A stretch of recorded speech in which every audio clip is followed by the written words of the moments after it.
All right, so there you go. Apt Multi-Tool. These are made. Apt is a company, a sub-company of Michigan Drill. You can find them online. They sell a huge variety of this setup. These are used a lot by people that do field machining in the field because you can carry a large variety of sizes in a small package. And you're not doing production work while out in the field reworking a, track hoe boom or some sort of other work. These tools are very worthwhile. Don't see them a lot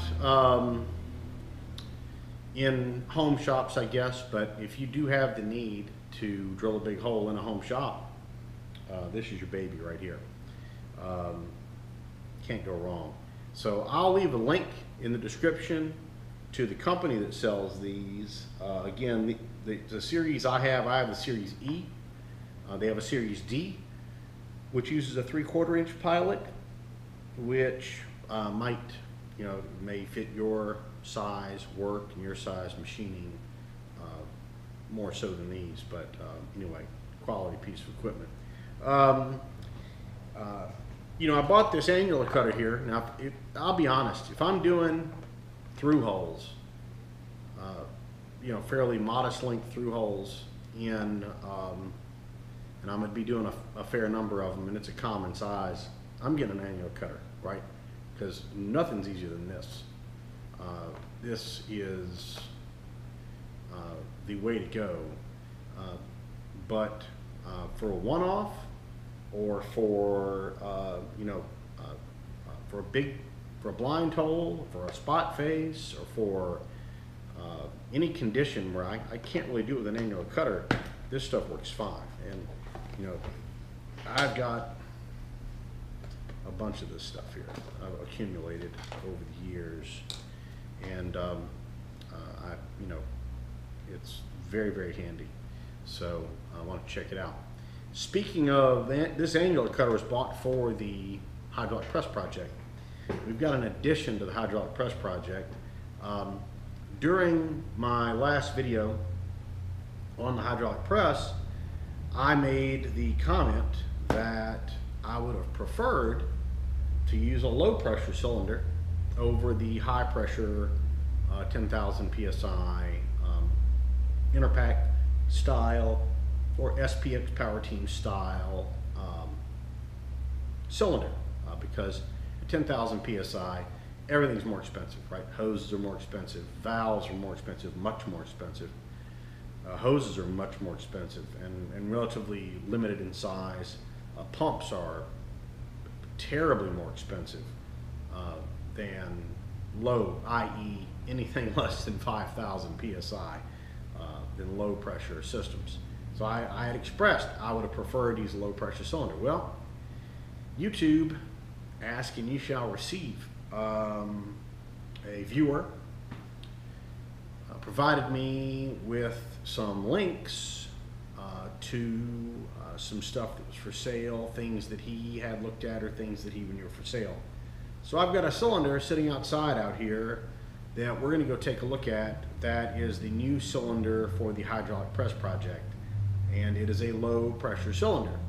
And before you say to yourself, oh no, it's going to be a it's going to be a 4-inch cylinder off of backhoe or something like that, or off of a small yard tractor, and he's only going to get 10 tons out of this thing. Fear not. You don't have that to worry about. So let me get the camera, we'll go outside and we'll look at the new cylinder for the hydraulic press project. Prepare to be a-bombified, if that is a verb, because this cylinder, I'm sure Adam is going to vouch and say that this is an A-bomb approved hydraulic cylinder. So let's go on out. All right, here you go. I'll give you a little scale. Here is the new cylinder for the hydraulic press project. This is a 10-inch bore, 18-inch stroke hydraulic cylinder. It looks like It was made by, or it was used on a Hyster product. I think that's a Hyster label right there. It's actually a 5,000 PSI cylinder, which I do not need. This thing at 5,000 PSI would be just shy of 200 tons. I don't have any need for a 200 ton press. I don't want a 200 ton press. So we're not going to run this thing at 5,000 PSI. We're going to run this thing at 3,000 PSI, which still makes it a 100 ton press. So it's got a 5-inch rod. It weighs about 1,000 pounds. We're about 14 inches across this dimension here. So you know how wide the press is going to have to be. Right off the bat, these bores are not going to be big enough.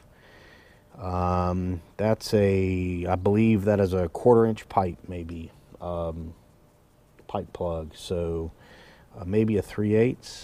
It's not a half, I know that much. So we're going to have to size these up, which means we're going to have to take this thing completely apart. We're going to have to pop these end plates off, and we're going to have to drill and tap these end plates and these bores in through the cylinder. So this is an easy way to do it, since it's not going in through the actual cylinder wall. We don't have to worry about running into seals or anything like that. It probably is just a straight line, 90-degree shot into the end of the cylinder. So we're going to have to get this inside, get it up on the table, and get it taken apart, which is going to be a lot of work all to itself. So there you go. This is the new cylinder for the hydraulic press project. Alrighty, there you go. I think that pretty much is going to wrap us up for the week. So at least for the Shop ADHD today. I would like to give a shout out to my buddy Brian Block and say that I'm glad that he's still with us. If you haven't seen Brian's exciting adventure, these are all blades, by the way, for these things. If you haven't seen Brian's adventure in rigging, I will put a link, and please go check it out. It's exciting. We're going to next video will be actually working on the press project, so look for that, and stay safe in the shop, and I'll be back with you soon.